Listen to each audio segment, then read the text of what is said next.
He couldn't see. Not the track, not the corners, not the car in front of him.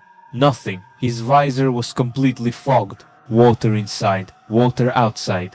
The rain was so heavy, it felt like driving underwater. Michael Schumacher was leading the Spanish Grand Prix, lap 3, and he had just gone blind. The logical thing to do, pit, change the visor, lose 20 seconds, drop to 10th place. But Michael Schumacher doesn't do logical. He keeps driving. For one full lap, at 200 kilometers per hour, through 17 corners, Michael Schumacher drives completely blind. Not slowing down, not crashing, not even hesitating. His body is driving the car. His mind is somewhere else. And when he finally pits, when the mechanics pull off his helmet, they see his eyes, red, wet, exhausted, terrified. But for that one lap, there was no fear, only instinct. This is the story of the lap Michael Schumacher drove blind. And the moment Ross Brawn realized he wasn't working with a human being. Barcelona, Spain, May 1996, race day at Circuit de Catalunya. The sky is dark, heavy clouds, the kind that promise rain. Michael Schumacher is starting from 3rd position, behind Damon Hill, behind Jacques Villeneuve. This is Michael's first season with Ferrari. He came here to rebuild a broken team, to end 18 years of failure, to do the impossible. But so far it's been hard. The car is slow, unreliable,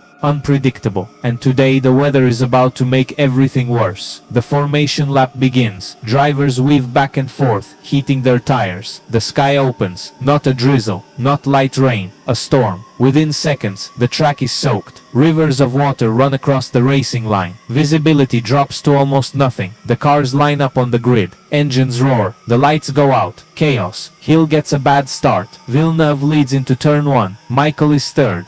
But Michael's Ferrari is different in the rain. Slower on the straights, but alive in the corners. Lap 1. Michael passes Villeneuve into turn 5. Now he's 2nd. Lap 2. Michael passes Hill into turn 1. Now he's leading. The rain gets heavier. Other drivers are struggling, sliding, spinning, crashing. But Michael is smooth, precise, like the rain doesn't exist. In the Ferrari garage, Ross Brawn watches the monitors. How is he doing this? One of the engineers asks. Ross doesn't answer, because he doesn't know. Lap 3. Michael brakes for turn 1. Everything is fine. Then in the braking zone, water sprays up from the car in front of him. It hits his visor. Instantly the inside of his helmet fogs up. He can't see. He blinks, shakes his head, tries to clear it. Nothing. The visor is completely opaque, white, blurry, useless. He's doing 180 kilometers per hour. Turn 2 is coming. He can't see it. He lifts his hand to his visor, tries to wipe it from the outside. Doesn't help. He's completely blind. The logical move, slow down, pull off, pit. But Michael doesn't slow down, because slowing down means losing the lead. And Michael Schumacher does not give up the lead, so he keeps driving. Turn 2. He can't see the corner, but he knows where it is. He's driven this track 100 times, tested here, raced here, memorized every bump, every curve, every braking point. He brakes, not by sight, by memory. He turns the wheel, by feel. The car responds. He exits the corner, still leading, still blind. In the Ferrari garage, Ross Brawn is watching the sector times. Sector 1, purple, fastest. He frowns. Michael, visor? He asks over the radio. No response. Michael, can you see? No response. Ross looks at the sector times again. Sector 2, purple, still fastest. Something is wrong. Either Michael can see perfectly, or he can't see at all, and Ross knows which one it is. Turn 5, long fast right-hander. 160 kilometers per hour. If you miss the apex, you're in the gravel. Michael can't see the apex, but his body knows where it is. He feels the weight shift, feels the tires grip, feels the car rotate. He doesn't think, he just drives. Turn 7, sharp left, heavy braking, 90 kilometers per hour. Michael brakes at the exact same point he always does. Not because he sees the braking board, because his body remembers. 300 meters, brake, 3rd gear, turn in. He does it perfectly. Still blind. Turn 9, the chicane, the most technical section of the track. Left, right, left, slow, tight. Michael can't see the curbs, but he can feel them. He turns left, clips the inside curb, feels the vibration through the steering wheel. Turns right, clips the curb again, turns left, exit, perfect, still leading, still blind. In the garage, the engineers are watching in silence. One of them says quietly, he can't see. Ross nods, I know. Should we call him in?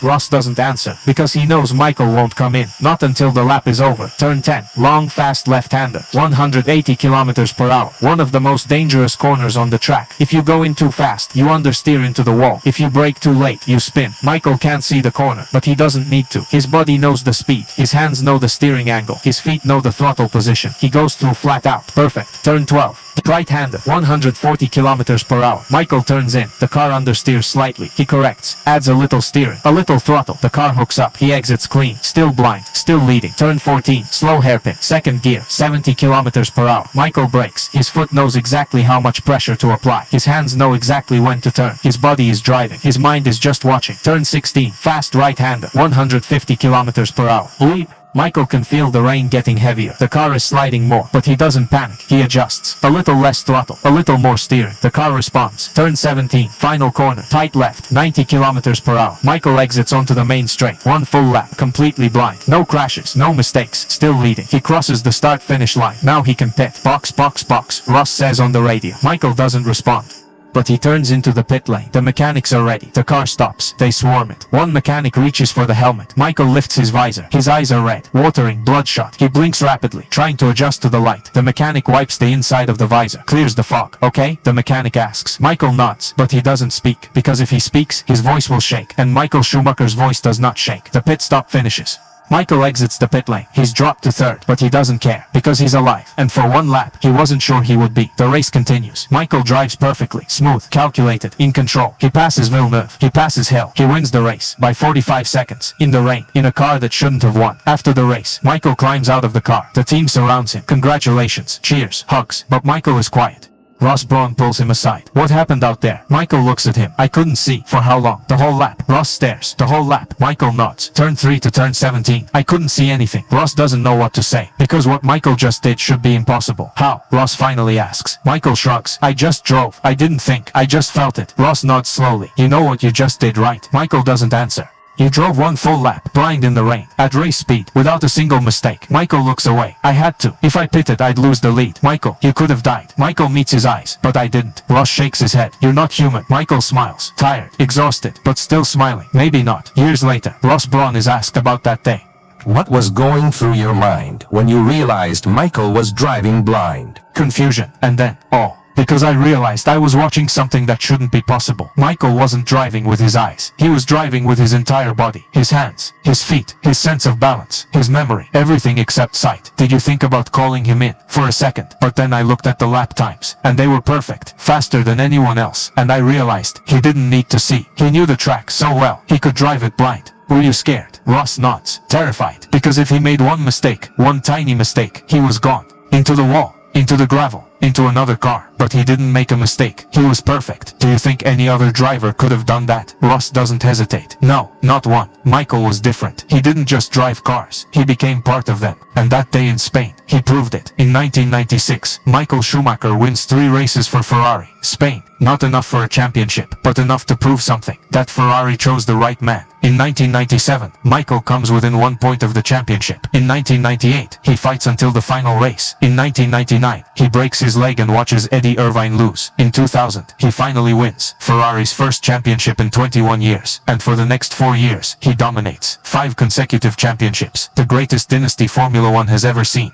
And it all started in Spain, in the rain, on a lap he drove blind. Because that lap taught Michael something, that he didn't need to see to win. He just needed to trust himself, to trust his instincts, to trust his body, and to never ever give up, even when the world goes dark, even when logic says stop, even when every rational thought screams that what you're doing is impossible. You keep driving, and you trust. In 2006, Michael Schumacher retires. At his final press conference, a journalist asks, what was the most difficult moment of your career? Michael thinks, Spain, 1996. Lap 3. What happened? Michael smiles. I couldn't see. My visor fogged up completely, and I had to drive an entire lap blind. How did you do it? Michael looks at the journalist. I stopped thinking. I just let my body drive, and I trusted it. Were you scared? Michael pauses. Not during the lap, but after. Yes. Because I realized how close I came to crashing, how many times I could have hit the wall, how easily it could have ended. Do you regret it? Michael shakes his head. No, because that lap taught me something, that the mind can fail, but the body remembers. And sometimes, you have to turn off your brain and trust your instincts. Would you do it again? Michael smiles. I hope I never have to. There is a piece of footage from the 1996 Spanish Grand Prix, lap 3, onboard camera. Michael's car. You can see the track, the rain, the spray, and then for just a moment, you can see Michael's hand lifting to his visor, trying to wipe it, failing, dropping back to the wheel, and continuing. That hand movement lasts less than 2 seconds, but it tells the entire story. A man who realized he was blind and chose to keep driving anyway, because that's what champions do. They don't stop when things get hard. They don't quit when they can't see. They trust, they adapt, they survive, and they win. Michael Schumacher drove 1 lap blind, not because he wanted to, because he had to, because giving up wasn't an option, because the lead mattered more than safety, because winning mattered more than logic. And in that 1 lap, in the rain, in the dark, Michael Schumacher proved something that no one else ever has, that you don't need eyes to drive, you just need heart. And Michael Schumacher's heart was bigger than his fear, bigger than the rain, bigger than the impossible. In Spain, 1996, Michael Schumacher drove blind, and he won, not just the race, but the respect of everyone who ever doubted him, because that day he proved he wasn't just fast, he was fearless, and fearless drivers don't lose, they just keep driving. Even when the world goes dark, even when sight is gone, even when logic says stop, they keep driving, and they trust that the track will be there, that the corners will come, that the body will remember, and that 1 lap, just 1 perfect lap, can change everything. Michael Schumacher's lap 3 in Spain changed everything. It showed Ferrari they had the right driver. It showed the world what Michael was capable of, and it showed Michael himself that he could do the impossible. All he had to do was trust, close his eyes, and drive.